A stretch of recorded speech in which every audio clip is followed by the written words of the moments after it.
Islamic Community Subulus Salam, jalan keselamatan menggapai kemuliaan.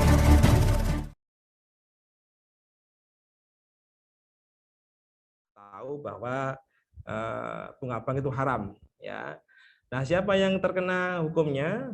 Ya, ini semuanya kena. Ya, jangan khawatir, baik peminjamnya, ya, pemberi pinjamannya, pencatatnya, ya, dan juga saksinya semua kena.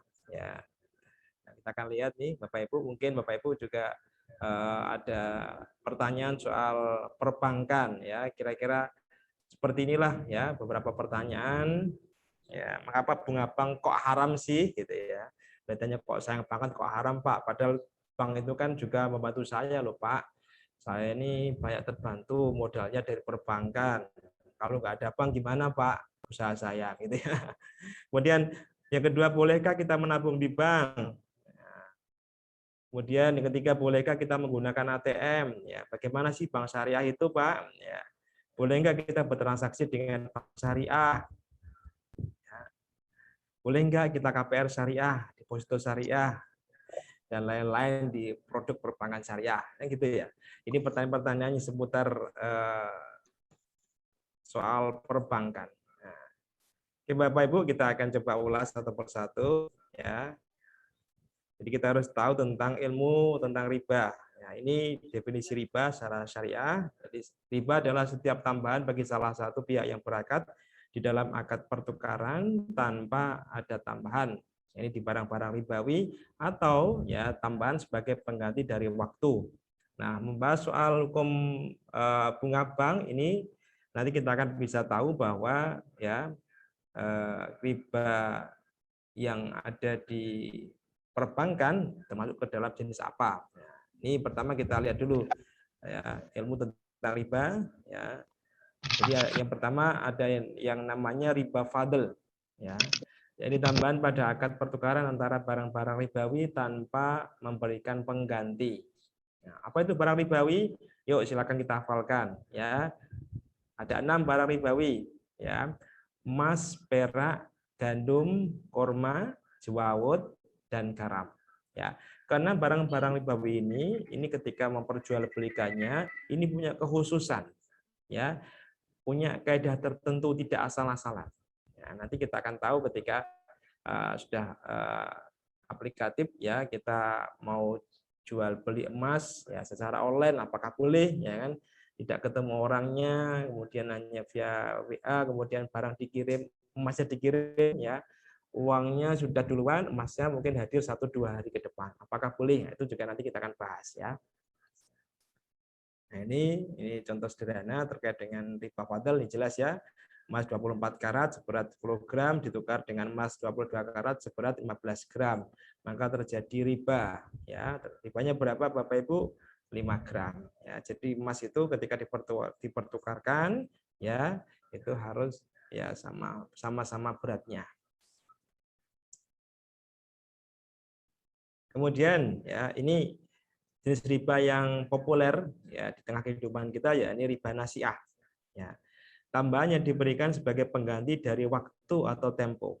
Nah, meminjam 100.000 bulan Januari ya dikembalikan 125.000 di bulan Februari. Terjadi riba. Berapa ribanya? Rp25.000. Ya, ini karena waktu, ya. Nah, ini bentuk-bentuk riba nasiah, ya. Bunga di bank, ya, pegadaian, asuransi, koperasi, bank detail atau bank plecit, ya, bahkan termasuk bunga utang luar negeri. Nah, ini tanggung jawab pemerintah kalau ini, ya. Ini ternyata juga masuk ke dalam riba nasiah. Ya. Nah, ini Bapak Ibu sebagai dalil, ya, qardin jaran naf'an fahuwa riba. Setiap bentuk qard atau utang yang menarik manfaat maka itu adalah riba. Hadis riwayat Baihaqi. Ya. Jadi ketika kita ada akad muamalah yang sifatnya itu utang, maka tidak boleh kita kemudian menarik atau memberikan manfaat, ya, karena itu adalah riba. Memberikan hadiah di dalam kita bermuamalah utang piutang, ya, ini hati-hati Bapak Ibu juga bisa masuk dalam kategori riba, manakala memang kita memberikan hadiah itu sebagai tanda ucapan terima kasih ya kepada pemberi utang. Utang 1 juta rupiah 1 bulan, kemudian kita kembalikan ya dengan membawa martabak misalkan ya. Kita tidak pernah berhubungan dengan yang memberikan hutang kepada kita ya, jarang-jarang ketemu ya, karena cuman kita utang dan kemudian kita ketemu, kita kemudian punya hubungan ya. Nah, ketika kita mengembalikan 1 juta, kemudian kita memberikan martabak sebagai ucapan terima kasih karena dikasih hutang, maka jadi martabaknya bisa jatuh ke dalam riba. Terkecuali kalau memang sudah biasa saling memberi. Nah, ini beda. Ini diperbolehkan ya. Nah, kenapa Pak bunga bank itu diharamkan ya? Jadi Bapak Ibu, ini terkait filosofinya ya. Jadi kenapa uang ya ini kok juga ketika dipertukarkan Pak tidak boleh ada kelebihannya, tidak boleh ada kekurangannya, harus sama. Karena uang ya, uang ini dikiaskan ya sama seperti dengan emas. Ya. Karena uang ini mempunyai sebuah nilai intrinsik ya, dan juga digunakan untuk alat pembayaran.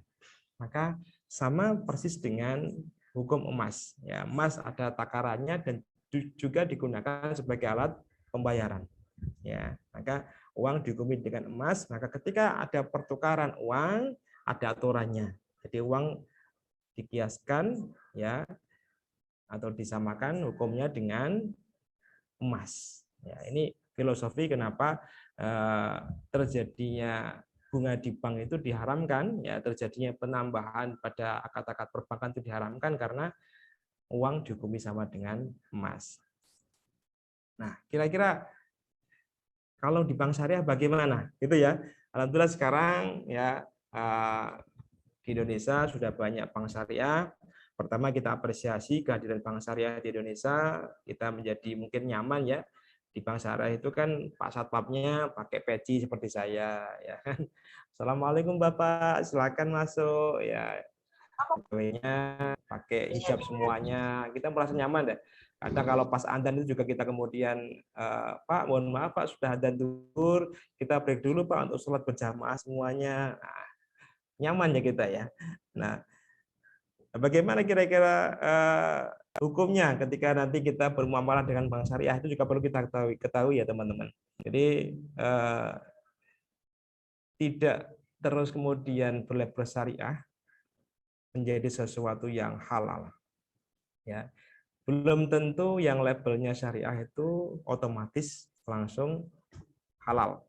Nah, kita sebagai seorang Muslim dituntut untuk kemudian kita terus belajar, kita bermuamalah berdasarkan ilmu, ya tidak hanya sekedar oh saya suka Pak, saya senang dengan bank syariah misalkan ya, tapi kita harus tahu ilmunya. Maka insya Allah kita akan ulas ya terkait dengan bagaimana hukum bermuamalah dengan bank syariah ya, khususnya untuk Anda yang katakanlah kepingin berhutang ataupun sekarang sudah berhutang dengan bank syariah ya. Nah, Bapak Ibu, sebelumnya sekali lagi kami sampaikan bahwa Subul Salam di sini bukan menjadi lembaga yang membuat sebuah keputusan hukum, bukan. Kita bukan golongan mujtahid, juga jauh sekali dari itu ya. Kita hanya penikmat dari hukum-hukum yang sudah ditetapkan oleh para ulama kita. Maka apa yang kami sampaikan malam hari ini adalah bagian dari produk-produk atau pengambilan keputusan dari para ulama, bahkan jumhur ulama, jadi ulama yang banyak yang bersepakat ya tentang sesuatu hal, maka kemudian memberikan fatwanya, dan hari ini kami hadirkan untuk Anda semuanya, jamaah Subul Salam dan bagi masyarakat luas ya. Oke, kita akan melihat ya tentang hukum meminjam uang di bank syariah. Kita lihat dulu dari faktanya. Nah, Bapak Ibu ketika akan menilai sesuatu, maka jangan lupa untuk kemudian menilai fakta. Melihat faktanya itu seperti apa. Oke, seluruh bank di Indonesia, ya baik bank konvensional ataupun bank syariah, ya tunduk dan patuh pada peraturan bank sentralnya. Dalam hal ini adalah BI, ya. Nah, kita sangat bersyukur dengan adanya bank syariah, ya. Tapi kita juga perlu kemudian terus berusaha untuk nantinya memperbaiki, ya. Kita berusaha untuk terus kemudian bisa mengevaluasi, ya, karena ternyata memang akad-akadnya belum sepenuhnya sesuai dengan syariah, ya. Ada beberapa akad yang mungkin Bapak Ibu ketahui, ya. Ada akad murabahah, mudharabah, ya, wadiah, gade emas. Kalau zaman dulu ada gade emas, ya. Kemudian ada kredit kepemilikan emas, sekarang juga mungkin ada, ya. Di Pegadaian Syariah juga ada, ya. Ini akad-akad yang biasanya terjadi di bank syariah. Kita akan melihat sekilas, ya, karena ini terkait dengan hukum perbankan syariah juga menjadi bahasan yang sangat luas. Kita akan sampaikan secara cepat, ya, untuk bekal Bapak Ibu, ya, di dalam menilai dari muamalah yang dilakukan. Oke, ini prinsip dari bank konvensional, ya. Jadi semua bank di Indonesia, Bapak Ibu, ini sebenarnya punya fungsi yang sama, yakni menjadi lembaga intermediasi keuangan, ya. Jadi dia menjadi bagian penting dari dua kepentingan, ya.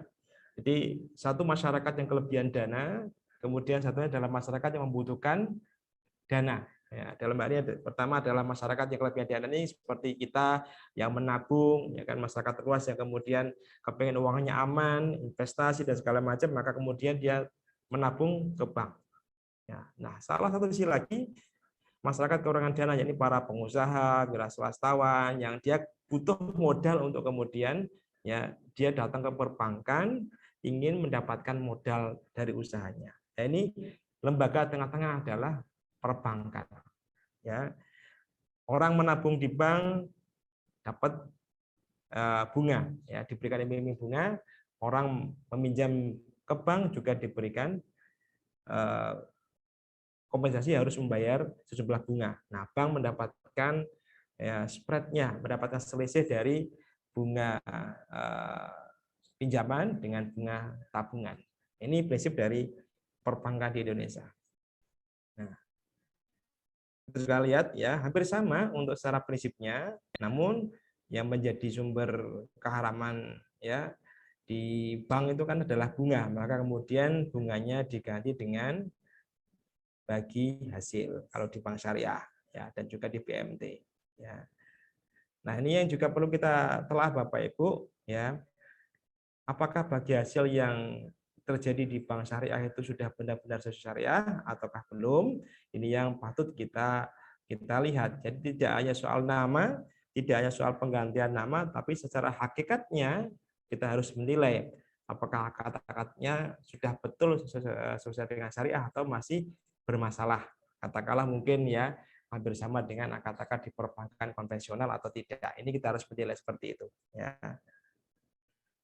Nah, di sini sama, ada penghimpunan dana, penyaluran dana, bank mendapatkan, ya, spread bagi hasil, ya, dari kedua belah pihak, ya. Nah, kita lihat faktanya, Bapak Ibu, ya, terkait dengan murabahah, ya. Misalkan pada KPR Bank Syariah, ya. Nah, ternyata akadnya tidak sesuai dengan murabahah yang asli, sesuai dengan pakemnya, ya. Di murabahah yang asli itu hanya ada dua pihak saja yang berakad. Ya, jadi pihak penjual dan pembeli.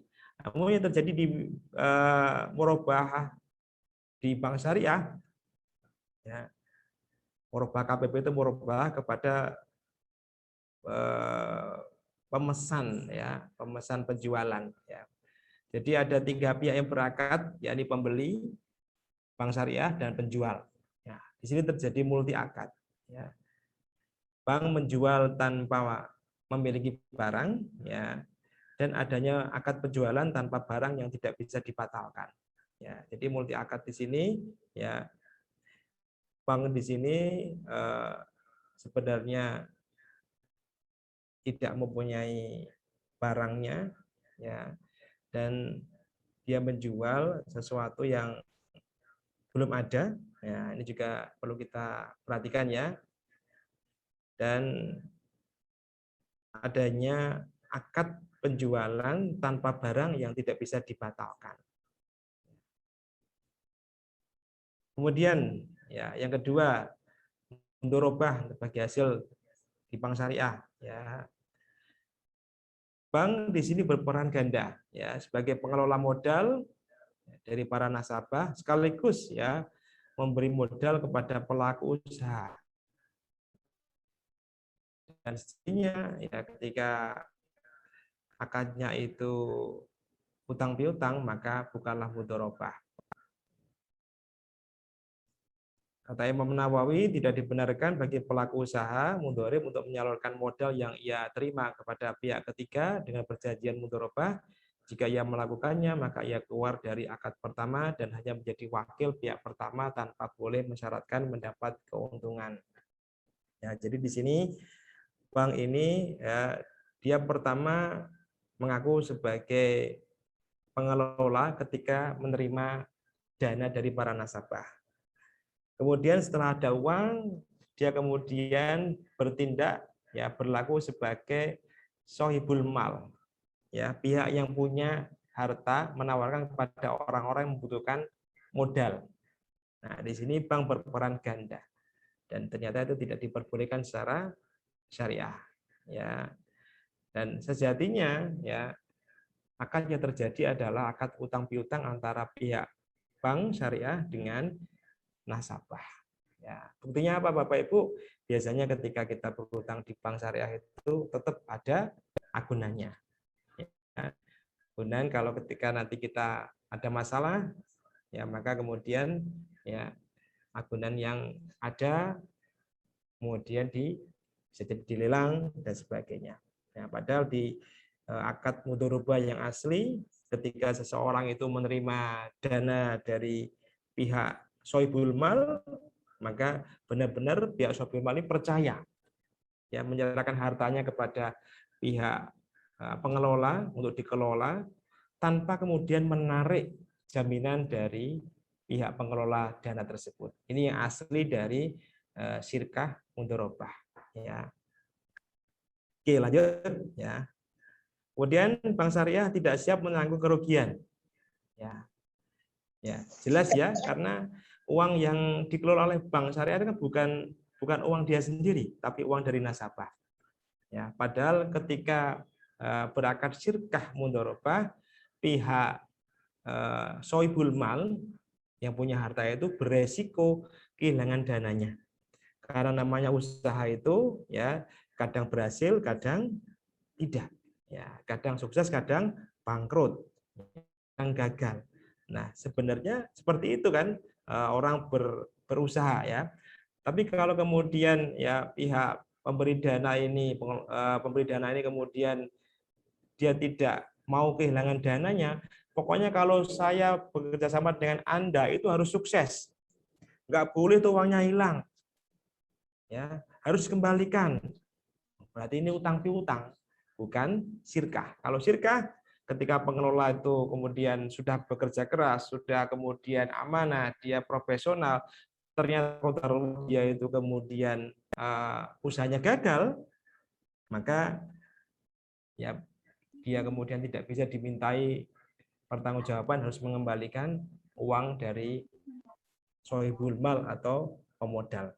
Pemodal di sini beresiko kehilangan modalnya. Kemudian semua nasabah memperoleh bagi hasil. Ya, semua orang yang nabung di bank itu, di bank syariah itu kemudian menerima bagi hasil. Padahal ya dia bukan seorang investor, tapi kemudian dapat bagi hasil. Ya, ini artinya juga sama.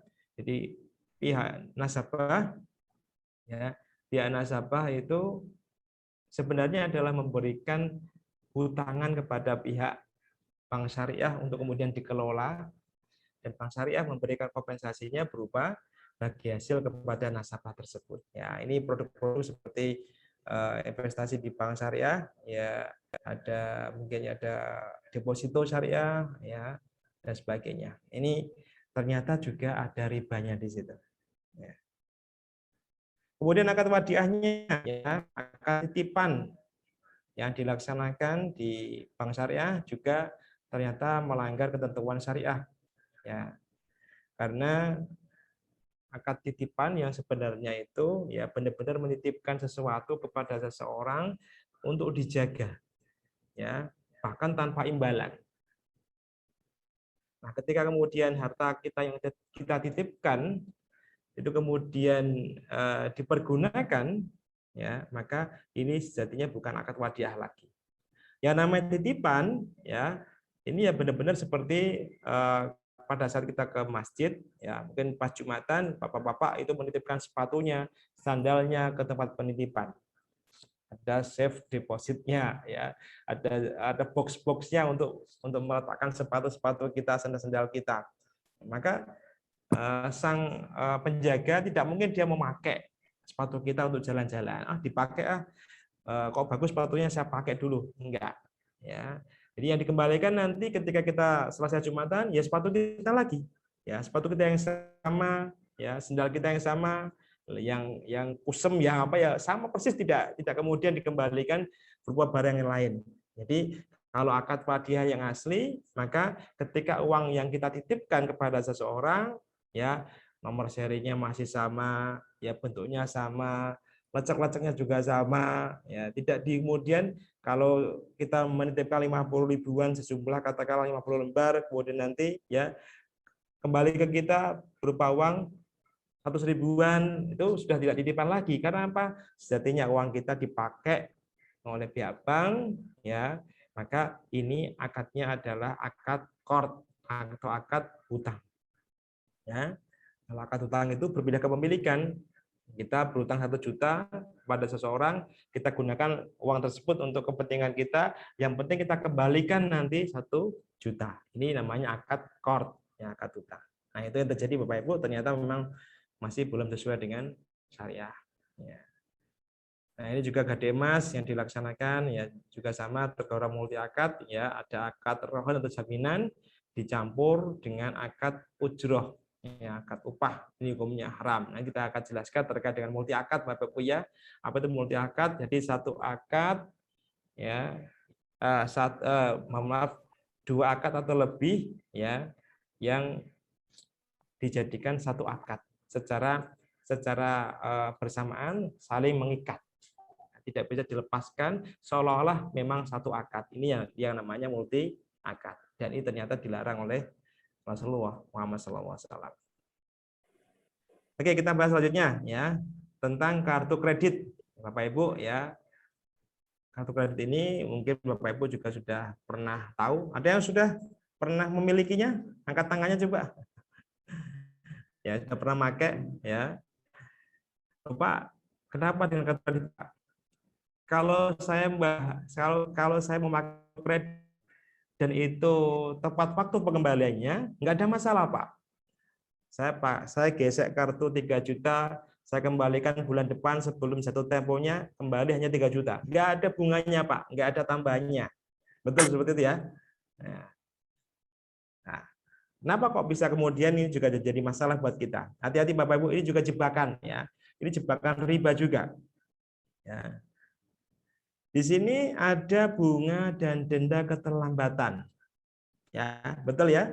Jadi di dalam poin klausul perjanjian kartu kredit itu, ya, di situ tertera ketika nanti kita mengembalikan, ya, melampaui batas waktu yang telah ditetapkan, maka kita akan terkena bunga dan juga denda keterlambatan. Ya, ini sebuah akad yang sudah dipasang dari awal.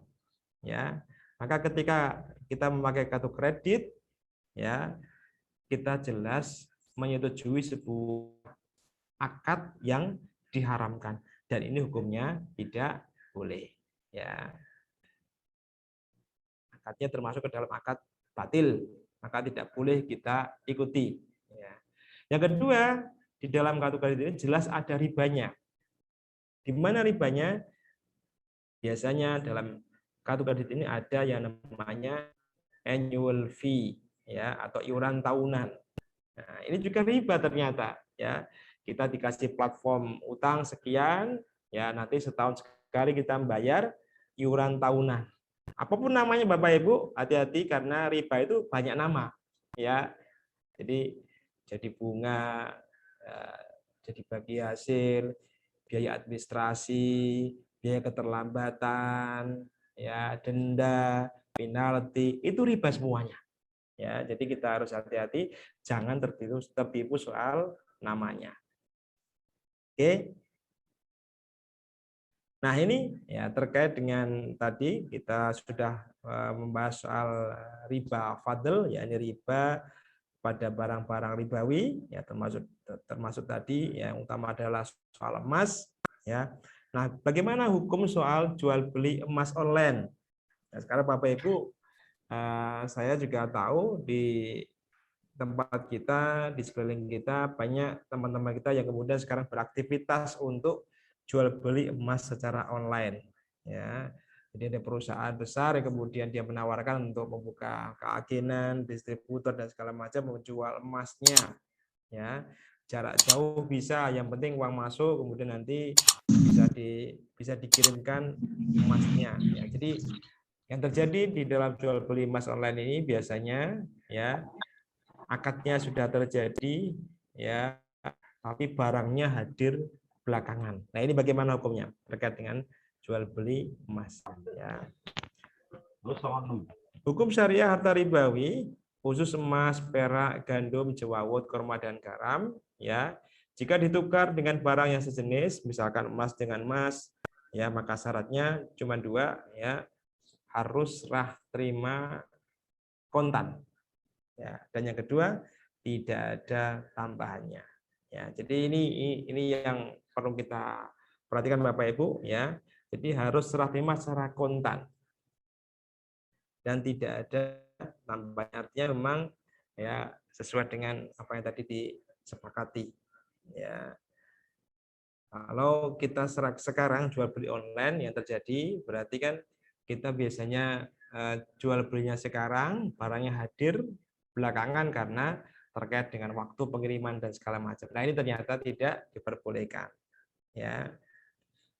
Jika tidak sejenis, misalkan emas dengan perak, maka harus serah terima kontan, tapi boleh ada tambahannya. Ya. Jadi harganya bisa menyesuaikan, ya, tapi untuk serah terimanya harus kontan. Emas dengan perak biasanya kan mahalan emas, ya, maka boleh ketika dipertukarkan itu peraknya lebih banyak daripada emasnya. Seperti maksudnya, ya. Boleh ada tambahnya seperti itu. Oke, Bapak Ibu, ya, lanjut tentang forex trading, ya. Ini juga menjadi tren sekarang, banyak anak-anak muda kemudian terjun ke dalam bisnis forex, ya. Sangat menggiurkan, kerja cuma berapa jam dapatnya wah berapa dolar, ya, berapa puluh dolar, ratus dolar, ribu dolar, ya kan. Bahkan banyak sekarang perusahaan-perusahaan trading yang kemudian menawarkan kepada orang-orang yang punya duit nganggur, ya, datang ke kota-kota kecil seperti Kudus ini, didatangi oleh kepala marketing dari perusahaan-perusahaan trader itu, ya, untuk kemudian menawarkan, Pak, Bapak punya uang, Pak, kelolanya, Pak, pasti untung, Pak. Ya, kita bisnis yang bisa kita jaga itu, Pak, bisa save, kita atur nanti. Ya. Uang Bapak 50 juta, silakan diinvestasikan ke tempat kami, kita akan atur, ya, dengan trading forex, ya. Kita akan jualan, Pak, di sini, Pak. Nah, itu kan kelihatannya keren-keren ini bisnisnya, peluangnya, ya. Bagaimana hukumnya Bapak Ibu? Kita juga melihat, ya, ternyata ada aturan juga tentang hukum pertukaran mata uang atau yang disebut dengan shorf, ya, shorf, ya. Pada pertukaran mata uang sejenis, ya, misalkan rupiah ditukar dengan rupiah, maka wajib memenuhi syarat, ya. Yang pertama harus sama nilainya, ya, sawaan bisawain, mislan bimislin, ya. Yang kedua tidak boleh ada kelebihan atau tambahan, ya. Kemudian yang ketiga harus kontan atau cash, ya. Kemudian tidak boleh ditangguhkan atau kredit. Nah, ini syarat dari pertukaran mata uang, ya. Jadi kalau kemudian bisnis forex itu, ya, jual beli dolar, rupiah kita ditukar dengan dolar, ya. Dan secara faktanya tidak ada dolarnya. Mana dolarnya tidak ada. Yang ada hanya angka-angka di tabel yang kemudian menjadi ya sumber untuk kemudian kita bertransaksi. Ya. Maka tidak ada bentuk fisiknya, maka tidak diperbolehkan untuk pertukaran mata uang. Jadi ketika kita ya menukarkan mata uang, misalkan ke money changer, ya ini sama prinsipnya, sama hukumnya. Ya, kita datang ke money changer, kemudian kita tukarkan uang rupiah kita, ya kita pengen dolarnya atau kita punya dolar, kepengen tukar rupiahnya, disepakati berapa harganya saat itu, kemudian kita serahkan uangnya, kita juga harus menerima juga saat itu juga uang yang kita inginkan. Ketika kita bawa dolar ke situ kepengen ditukar rupiah, maka saat itu juga kita harus dapat rupiahnya. Tidak boleh ditunda. Ya, boleh ditunda untuk besok, ya. Untuk berapa jam lagi tidak boleh. Jadi harus kontan. Ini yang menjadi titik poinnya. Maka ketika nanti kita bertransaksi dengan forex, ya, yang terjadi adalah ya, tidak ada bentuk uangnya, hanya angka-angka saja. Nah, kita nanti akan terlibat ya dalam jual beli di pasar derivatif, ya, tidak ada bentuknya, hanya sekedar angka-angka, dan ini ternyata dari pakar-pakar ekonomi menyebutkan ini adalah ya, sumber dari kehancuran ekonomi dunia. Ya, terjadinya kemudian inflasi hebat di dunia. Oke. Kemudian untuk mata uang tidak sejenis, ya misalkan dolar dengan US, jadi sudah saya sampaikan boleh untuk ada tambahannya, namun juga syaratnya harus kontan. Ya. Ini insya Allah Bapak Ibu sudah jelas ya untuk terkait dengan pertukaran mata uang, dan kalau nanti diaplikasikan ke dalam hukum forex tadi, maka ya Bismillah, kita tidak usah ikut-ikutan berbisnis forex ya. Wa halallahu al-bai'a wa harrama riba. Ya, hati-hati Bapak Ibu, ini firman Allah ya tentang keharaman riba, ya bisa nanti dilihat, dicek mulai Al-Baqarah 275 ya 276 sampai 278 ya, ini terkait dengan ayat-ayat tentang bahaya riba ya. Jadi Allah sudah menghalalkan jual beli untuk kita semuanya dan mengharamkan riba. Maka yuk perkuat kita untuk belajar tentang jual beli, kita praktekkan jual beli dengan benar sesuai dengan syariah, dan kita tinggalkan riba. Amin ya rabbal alamin. Oke, kemudian kita beranjak ke akad leasing ya. Yang kemarin datang ke leasing untuk ngambil PCX siapa? Ayo angkat tangannya. Yang kemarin ngambil leasing ya untuk Pajero-nya terbaru, angkat tangannya coba. Ya, hati-hati ya. Ini juga ternyata bermasalah secara fikihnya. Ya. Kalau kita ngambil di leasing, Bapak Ibu juga mungkin sudah tahu ya. Selama kita belum lunas, maka dianggap akadnya adalah akad sewa. Ya. Nah, nanti kalau kemudian sudah lunas, maka dianggap jual beli. Nah, ini kan membingungkan ya. Jadi orang jadi bingung ini. Saya ini beli mobil atau motor, STNK-nya atas nama saya, BPKB juga atas nama saya, namun disimpan oleh pihak leasing. Nah, sekarang saya mengangsur tiap bulan. Nah, ini dianggap sewa dulu. Kalau saya telat, kena denda. Kalau saya telat lama-lama, motor ditarik. Alasannya ini akadnya akad sewa. Padahal saya beli. Nah, ini akad yang ada di leasing, dan ini cukup membingungkan untuk kita semuanya ya, karena ternyata Bapak Ibu pelanggarannya di mana? Pelanggarannya adalah terjadinya multi akad. Ini yang akan kita pertajam di sini ya. Jadi terjadinya multi akad ya. Nabi bersabda, nah an baitaini fi bai'ah ya. Nabi SAW telah melarang adanya dua jual beli dalam satu jual beli ya. La yahilla salafun wa bai'un wala saratani fi bai'in. Ya. Tidak halal menggabungkan salaf dan jual beli, juga tidak halal adanya dua syarat dalam satu jual beli. Ya. Masih ada lagi ya. naha an safqataini fi safqatin wahidatin. Ya. Nabi SAW telah melarang dua kesepakatan atau akad di dalam satu kesepakatan. Ya, hadis riwayat Ahmad, ini hadisnya sahih Bapak Ibu. Ya, ini adalah hadis-hadis yang melarang penggabungan atau ijtima' lebih dari satu akad ke dalam satu akad. Ya, jadi ternyata agama kita sangat sempurna Bapak Ibu. Kita dilarang untuk menggabungkan dua akad dalam satu akad. Artinya di sini akad ini saling berkaitan.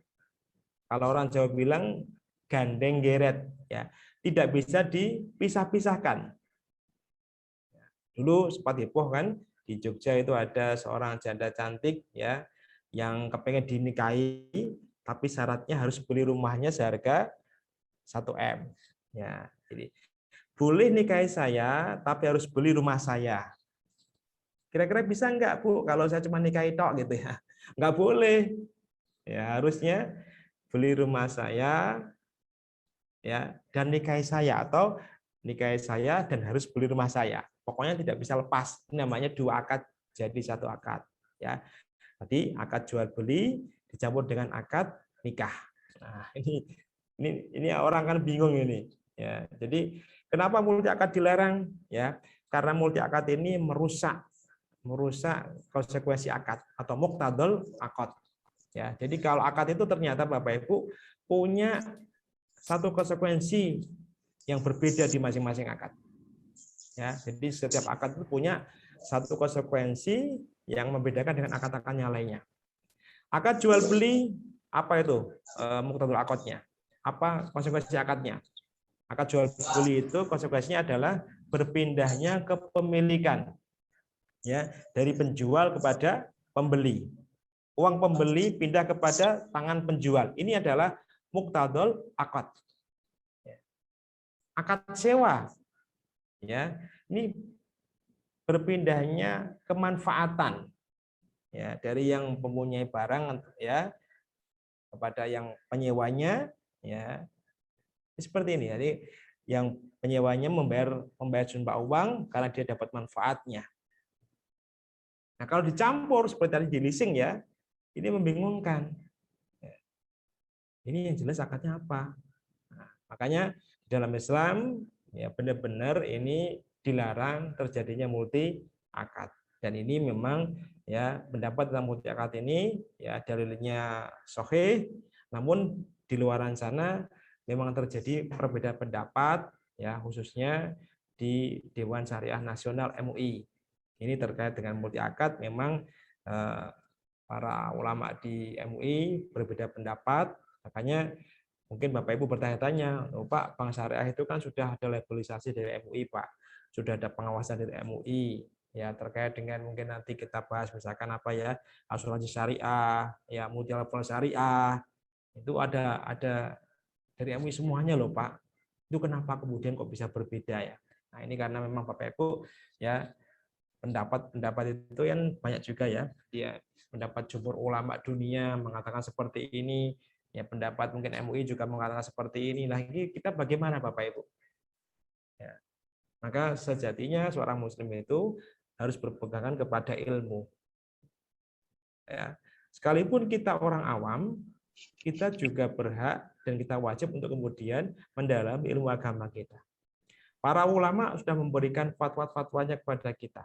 Maka kemudian yang perlu kita lakukan, ya, bukannya kita menyesuaikan. Oh, saya ini mengambil pendapat yang bolehlah karena saya ini kebetulan sedang bekerja di bidang itu. Saya sedang berusaha di bidang itu, maka kemudian saya pilih yang saya cari yang membolehkan. Tidak seperti itu. Tapi kita harus benar-benar menilai ya mana pendapat yang terkuat. Atau istilahnya adalah pendapat yang rojih.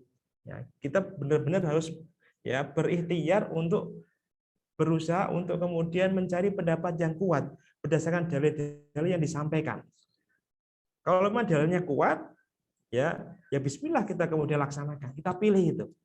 Seperti malam hari ini saya sampaikan terkait dengan multi akad. Yang multi akad ini benar-benar pendapatnya kuat, ya hadisnya sahih, ya maka kalau nanti kita kemudian melaksanakan ya akad-akad seperti ini ya, dicampur adukkan ya, 2 akad jadi 1 akad, maka yuk bismillah kita segera untuk meninggalkan. Pak, saya belum bisa Pak meninggalkan sekarang Pak. Ya bismillah pelan-pelan dulu. Ya. Sadari kalau kemudian ada sebuah kesalahan, ya. Sadari kalau itu ada sebuah pelanggaran, mungkin hari ini kita belum bisa meninggalkan secara langsung, maka beristighfar, terus kita berusaha untuk segera kemudian berhijrah, ya, kita kemudian untuk segera meninggalkan akad-akad bermasalah dalam kehidupan kita menuju akad-akad yang syar'i. Ini yang kita lakukan Bapak Ibu. Ya. Oke, kita lanjutkan ya. Nah, ini terkait dengan urusan akad ya, terjadi kebingungan, terjadi pokoknya orang kemudian jadi nggak ngerti nih kira-kira yang benar siapa ini kalau terjadi misalkan ya ada konflik dengan pihak leasingnya. Ini milik siapa? STNK BPKB atas nama siapa? Atas nama saya loh, selaku pembeli. Ya. Siapa yang bayar pajaknya? Pembeli yang bayar pajaknya kan? Boleh dijual enggak? Enggak boleh kata leasing. Kalau belum lunas enggak boleh dijual. Padahal yang punya Bapak Ibu sendiri. Ya kan? Kenapa enggak boleh dijual? Walaupun masih kredit pun secara hukum Islam itu boleh dijual. Ya. Kreditnya, utangnya masih tetap utang. Barang yang kemudian kita miliki tersebut boleh kita jual ke orang lain, itu boleh. Enggak ada larangan seperti itu. Ya. Bolehkah disewakan? Ya, ini gimana ini? Ya. Kalau nggak bayar cicilan disita. Ya, ini karena tadi ya akadnya itu rusak gara-gara multi akad. Ya, jadi ada kebingungan. Ya, ini punya siapa? Ini kalau leasing mengatakan punya leasing, yang bayar pajaknya setiap tahun siapa? Saya bayar pajaknya loh. Ya, pembeli bilang gitu kan. Ya, ini bukan hal yang sebenarnya bukan hal yang sulit ya, kita bisa menilai dari akad-akad yang sedang terjadi seperti ini, ya maka ini benar-benar terjadinya akad yang rusak gara-gara multi akad. Oke, lanjut ya tentang PT perseroan terbatas ya. Nah ini juga Bapak Ibu mungkin ini ilmu baru juga ya terkait dengan hukum pendirian dari PT. Ternyata bermasalah juga gitu ya. Kita lihat definisi dari syirkah ya. Jadi kalau ketika kita bicara soal usaha bersama, bicara soal kongsi dagang, bicara soal joint venture ya, di dalam Islam ternyata ada aturannya. Namanya adalah syirkah. Ya. Nah, syirkah ini adalah suatu akad antara dua pihak atau lebih yang bersepakat untuk melakukan suatu usaha atau bisnis dengan tujuan memperoleh keuntungan. Ya. Nah, yang terjadi di PT juga sama. PT itu juga punya niatan ya kerjasama beberapa pihak, ya mungkin juga bisa lebih dari 2-3 orang atau banyak sekali, biasanya seperti itu pemegang sahamnya, ya untuk melakukan suatu usaha atau bisnis dengan tujuan memperoleh keuntungan. Nah, yang kita lihat adalah dari akad pembentukannya. Ya. Nah, terkait dengan orang Islam, terkait dengan seorang mukmin, maka kita terikat dengan adanya hukum wad'i.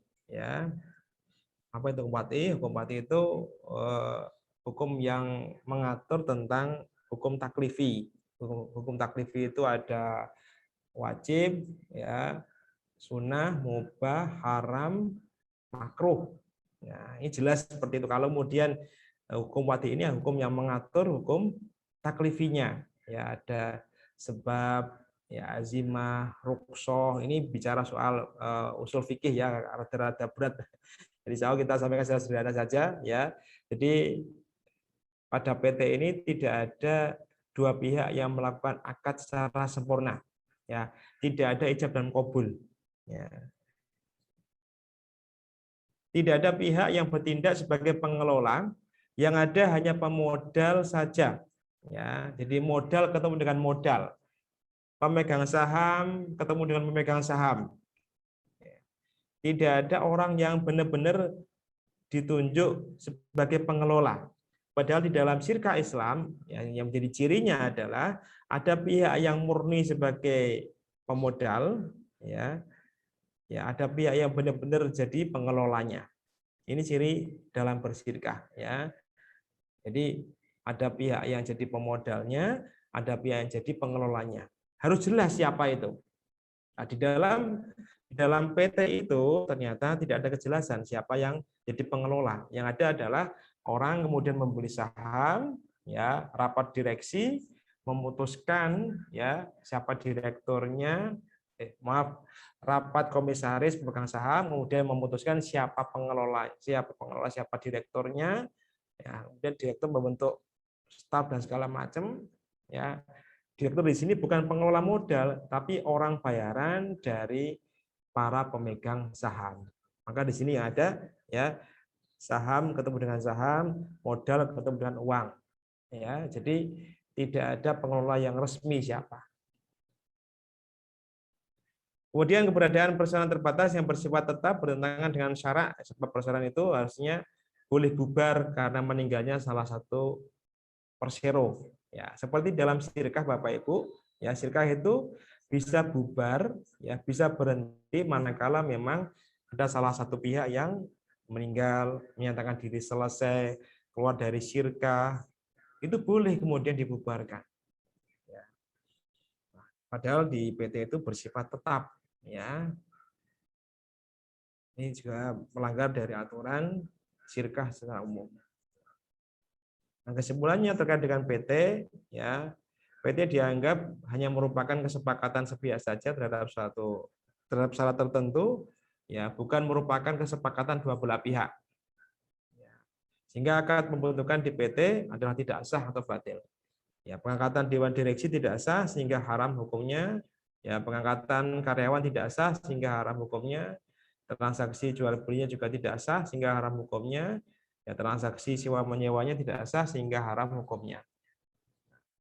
Ini konsekuensi dari sesuatu yang haram, ya, di level akarnya, ya. Dia ada sebuah kaidah inda saqatal aslu saqatal far'u.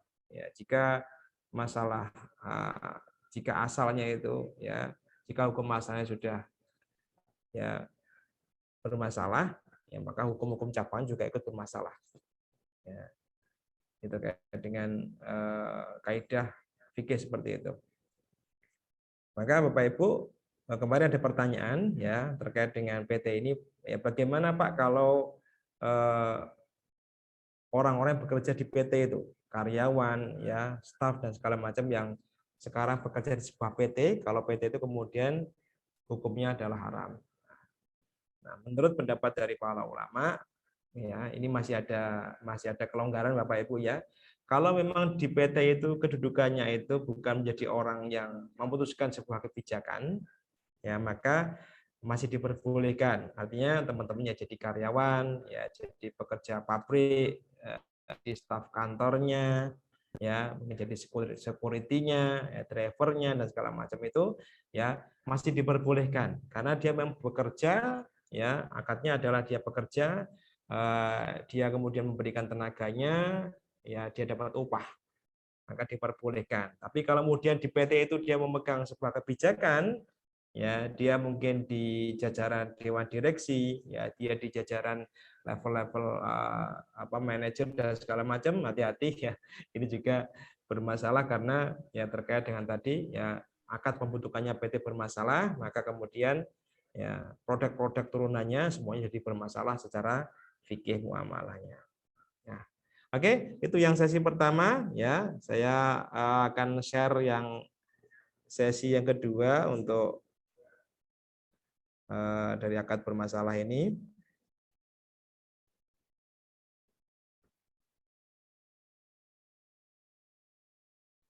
Sebentar, saya pilihkan slide-nya.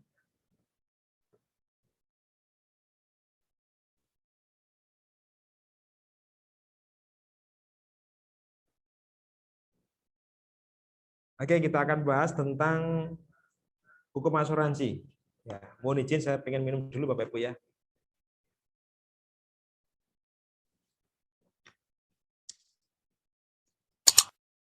Hukum asuransi. Nah, saat ini pun kita banyak penawaran asuransi, ya, baik asuransi jiwa, asuransi pendidikan, ya, bahkan juga ada asuransi yang sifatnya investasi atau asuransi yang punya peluang untuk dapat cuan, ya, dapat duit, ya, juga ada. Nah, bagaimana hukumnya? Kita akan melihat, ya, Bapak Ibu, di dalam muamalah Islam, ya, harus ada kejelasan di dalam akadnya. Yang dijual itu apa? Ya, ketika kita bermuamalah, yang kita berikan itu apa? Apakah kita bermuamalah dalam hal produk atau jasa? Ini yang penting sekali di akad muamalah. Ya. Jadi kalau dalam akad kita tidak ada kejelasan apa yang dijual, apa yang dipertukarkan, maka itu tidak boleh. Nah, Bapak Ibu mungkin juga tahu, ya, asuransi ini kira-kira apa yang dijual, Bapak Ibu? Apa yang dijual? Ya. Yang dijual itu adalah janji. Kalau Bapak Ibu meninggal dunia, maka akan kita berikan, ya, klaim asuransi sejumlah 200 juta. Kalau Bapak Ibu cacat, kita akan berikan klaim 50 juta. Kalau mobil Bapak Ibu kecelakaan, ya, yang berat, kita kasih sekian puluh juta dan lain sebagainya. Kalau Bapak Ibu nanti punya putra putri ketika sudah beranjak kuliah umur sekian, maka bisa kemudian, ya, dicairkan dana investasinya sekian ratus juta. Artinya apa? Yang mereka sampaikan adalah sebuah janji. Dan janji dalam Islam tidak termasuk ke dalam, ya, produk atau jasa yang dibenarkan untuk bermuamalah. Nah, itu poin penting dari kenapa haramnya asuransi. Ya, jadi ketidakjelasan di dalam produk atau jasa yang ditawarkan.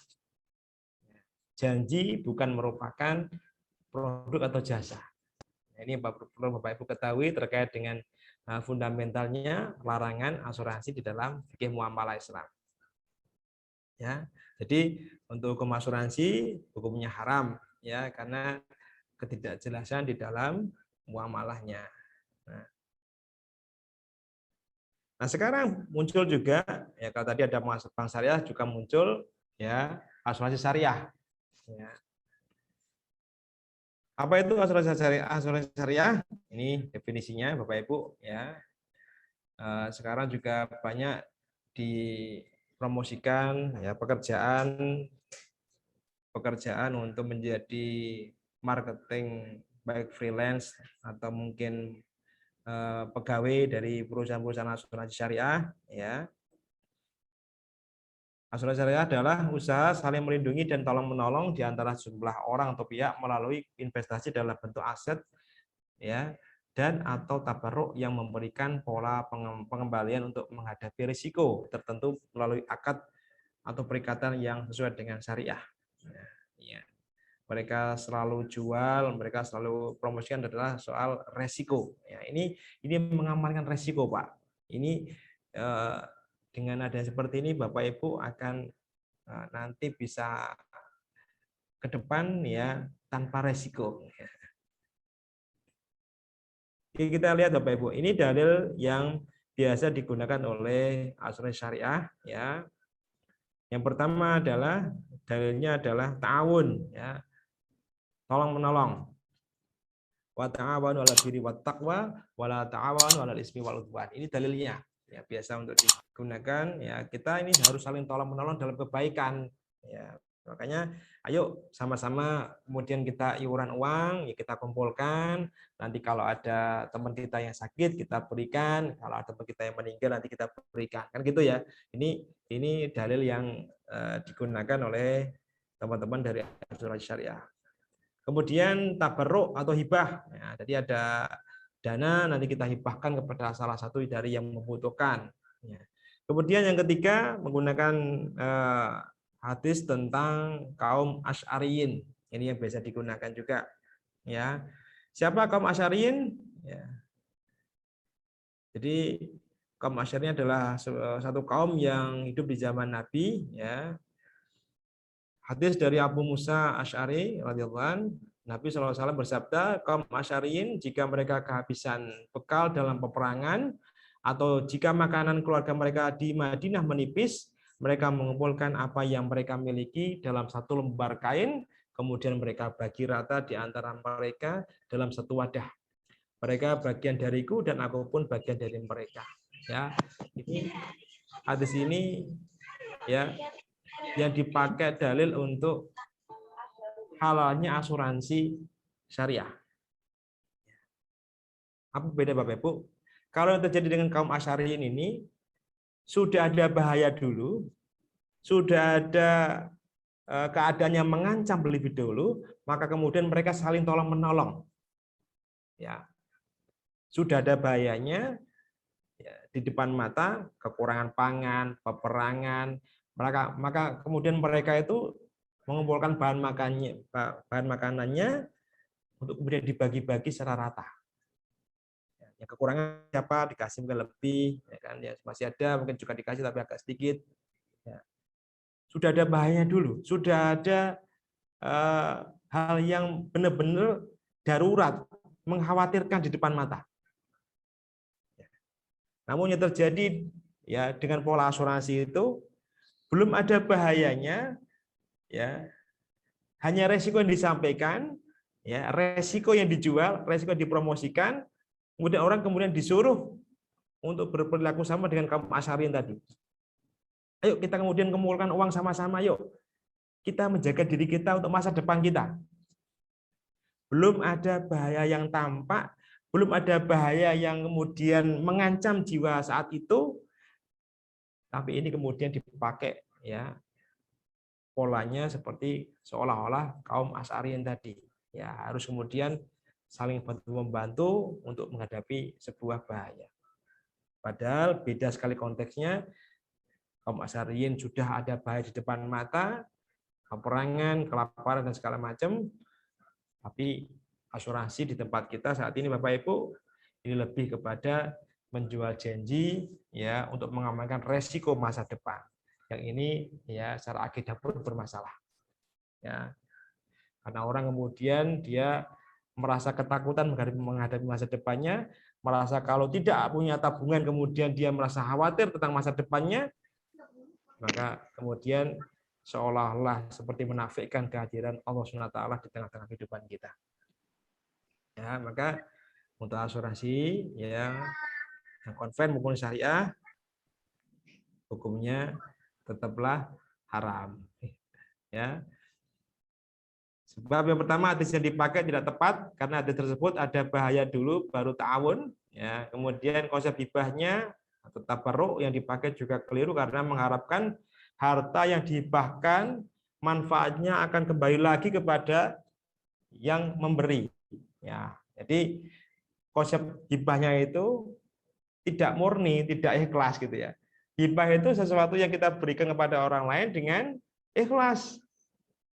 Nah, kalau kemudian kita menghibahkan sesuatu dan kemudian kita berharap besok kita dapat manfaat dari apa yang kita hibahkan, maka Bapak Ibu mohon maaf ini seperti seekor anjing yang menjilati muntahnya sendiri. Ya. Jadi benar-benar di dalam konsep hibah itu Allah itu hanya menginginkan kita untuk ikhlas, ya. Kita dituntut untuk kemudian memberi itu dengan ikhlas karena Allah, tidak mengharapkan imbalan dari apa yang kita berikan kepada orang lain. Ini hibah. Kalau ada hibah kemudian kok kepingin ya dapat manfaatnya lagi dari apa kita hibahkan, ini bukan hibah. Nah, ini yang menjadi prinsip dasar ya kesalahan dari asuransi syariah. Kemudian yang ketiga, tidak sesuai dengan akad doman, ya akad pertanggungan ya dalam fikih Islam. Ya. Kalau dalam fikih Islam itu ya, ada 3 pihak ya dalam konsep muamalah doman. Tidak hanya 2. Ya, kalau di asuransi cuma ada 2 ya pihak perusahaan asuransi ya atau klien asuransi. Tapi kalau di dalam akad pertanggungan di dalam Islam ada 3 pihak. Ya. Jadi misalkan seorang yang di sini misalkan Bapak Ibu punya tanggungan kepada seseorang, ya, punya hutang, ya, kepada pihak misalkan Bapak Budi utang kepada pihak Bapak Agus, ya, maka di sini Bapak Budi merasa mungkin ke depan belum tahu pasti kapan membayarnya. Ya, maka kemudian minta tolong kepada Bapak Firman untuk menanggung hutangnya. Maka kemudian disebutkan nanti Bapak Firman yang menanggung hutang saya. Nah, ini dalam konsep Islam seperti itu. Ya. Pihak pertama yakni penanggung atau domin, yakni peserta asuransi. Pihak kedua yakni pihak yang mendapatkan tanggungan, ya, yaitu para peserta asuransi, ya. Tidak terdapat pihak tertanggung. Nah, ini yang menjadi akar permasalahan dari konsep asuransi syariah. Oke, kemudian lanjut. Ini ibu-ibu, ya, ibu-ibu, mbak-mbak, bapak-bapak juga ya. Ada yang suka arisan di sini, ya. Oke, mungkin satu materi lagi ya tentang arisan. Kemudian kita akan close untuk nanti dilanjut tentang tanya jawab.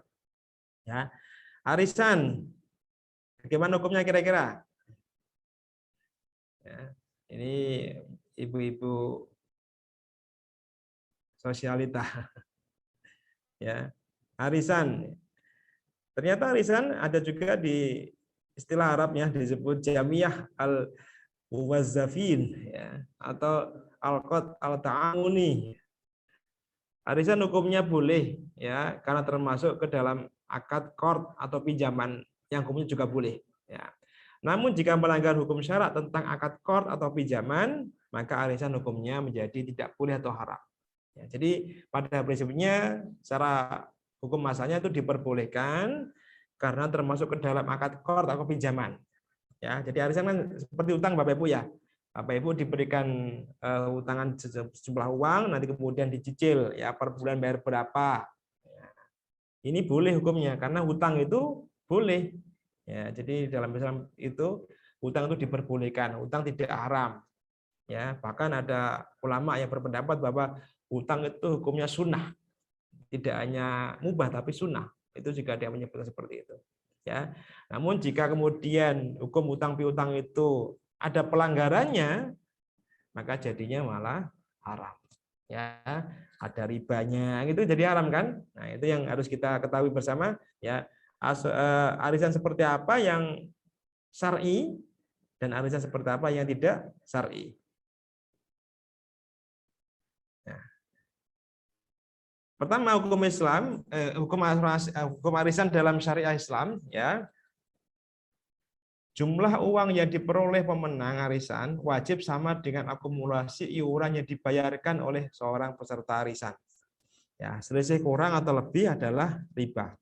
Ya, jadi arisannya itu dapatnya berapa, dia mengangsur atau menyicil itu kemudian jumlahnya berapa harus sama. Tidak boleh lebih, tidak boleh kurang. Nah, ini kaidah dari asuransi yang benar. Dari arisan, mohon maaf, saya masih keingat materi yang sebelumnya. Oke, kemudian arisan yang diperbolehkan, ya, jika dalam arisan yang dikumpulkan itu adalah uang, maka pemenang arisan hanya boleh menerima uang yang sama jenisnya dan yang sama jumlahnya. Yang ketiga, jika dalam arisan yang dikumpulkan adalah barang, ya misalkan ada arisan beras, gula, dan lain sebagainya, mungkin zaman dulu ya, ada arisan seperti ini, maka pemenang arisan hanya boleh menerima barang yang sama jenisnya dan yang sama berat atau takarannya. Nah, arisan haram jika, ini perlu diperhatikan Bapak Ibu ya, arisannya mengumpulkan uang, tapi pemenangnya mendapatkan barang. Ya, demikian pula sebaliknya. Ya, tidak boleh arisannya mengumpulkan barang, tapi pemenangnya mendapat uang. Ya. Yang kedua, arisan haram jika dalam hal pemenang arisan menginginkan mendapat barang dari arisan uang, ya. Hukumnya boleh jika memenuhi 2 syarat.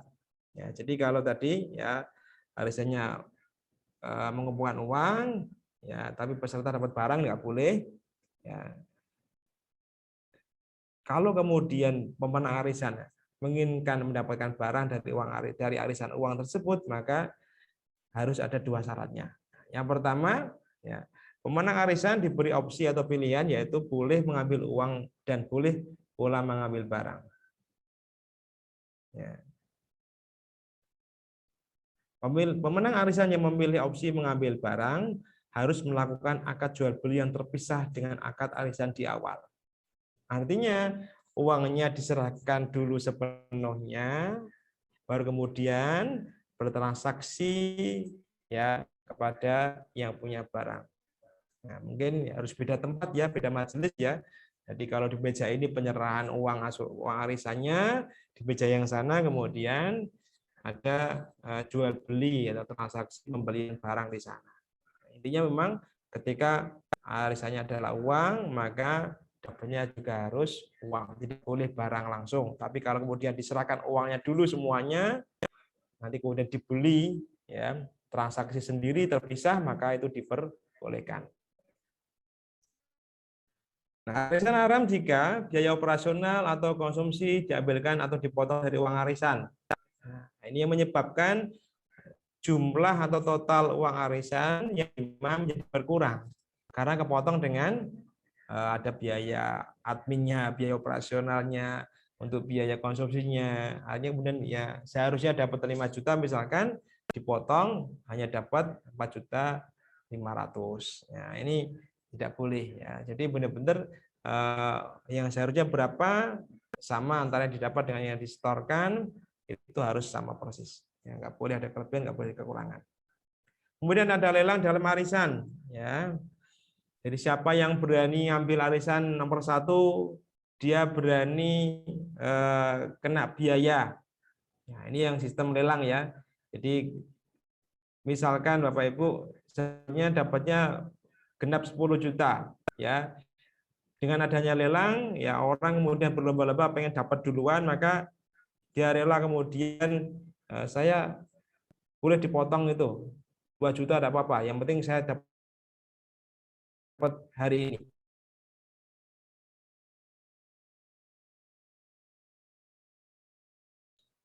Ya itu dibayar. Misalkan lelang ya, aslinya 10 juta, ya dia berani 8 juta dapat, kemudian tetap pengembalian sejumlah 10 juta. Artinya ada riba sebesar 2 juta. Mohon diulang, Ustaz. Tadi terputus, Ustaz. Terputus ya? Diulang satu penjelasannya. Baik ya. Jadi arisan haram jika ada lelang di dalam arisan. Ya, ini ketika dilelang, ya orang kemudian berlomba-lomba kepengen dapat jatah, dapat arisan duluan. Ya, yang semestinya misalkan 10 juta dapatnya utuh, maka ketika dilelang dia berani untuk memotong, dapat potongan. Dia berani untuk mengajukan diri untuk dipotong uang arisannya karena dia pengen dapat hari itu. Maka orang berlomba-lomba kemudian berani menawarkan potongan untuk uangnya yang didapat. Ada yang berani dipotong 500.000, dipotong 1 juta, kemudian yang menang katakanlah yang dipotong 2 juta. Maka orang ini akan dapat hanya 8 juta. Padahal nanti dia akan mengangsur sejumlah total 10 juta. Maka di sini terjadi riba. Nah, ini Bapak Ibu ya yang terjadi jika kita berarisan ya namun tidak mengetahui konsep dasar dari fikih muamalah maliyah, maka hati-hati, ternyata ada bahaya di sana, ada riba ya, ada pelanggarannya. Dan satu hal Bapak Ibu yang harus diingat, pelanggaran ya, kemaksiatan, dosa sekecil apapun itu ya, Pak ini loh, Pak ini kan muamalah Pak, ini dosanya mungkin nggak terlalu berat amat sih Pak, dosanya mungkin nggak terlalu serius, ini muamalah loh Pak, ini bukan soal membunuh, bukan soal apa ya, durhaka dengan orang tua, bukan soal berzina, Ini cuma soal muamalah, Pak. Hati-hati Bapak Ibu. Walaupun dalam bab muamalah, ya, tetap kita harus hati-hati karena apa? Semua amal perbuatan manusia akan dipertanggungjawabkan di hadapan Allah SWT. Ya, apapun itu. Kalau hari ini kita bermuamalah, kemudian kita tidak hati-hati, kita tidak mau peduli dengan apa yang kita muamalahkan, kita tidak mau peduli dengan harta kita, nggak peduli tentang masalah pekerjaan kita, ya bagaimana memperoleh harta kita nggak peduli, yang penting pokoknya asal banyak, asal kita sukses. Ya, hati-hati, karena itu juga ada dosa pelanggaran di sana. Ya, jadi ketika pelanggaran muamalah pun ternyata juga bernilai dosa. Kalau kemudian kita bermuamalah dengan benar Bapak Ibu, ya sesuai dengan perintah Allah dan Rasul-Nya, ya niat kita kemudian lillahi ta'ala, maka bernilai pahala. Maka mana yang Anda pilih, apakah menjadikan muamalah kita ya hanya sekedar muamalah biasa, atau bahkan mungkin terjerumus ke dalam keharamannya dan kita bisa berdosa, atau memilih bermuamalah yang benar sesuai dengan syariah dan kita mendulang pahala untuk kebaikan kita di akhirat besok. Ada yang memilih, ada yang memutuskan untuk kebaikan diri Anda dan keluarga. Demikian bisa kami sampaikan malam hari ini. Semoga ada manfaatnya. Mohon maaf atas segala kekurangan. Assalamualaikum warahmatullahi wabarakatuh. Saya kembalikan kepada Ustadz Komar selaku moderator pada malam hari. Silakan Ustadz Komar.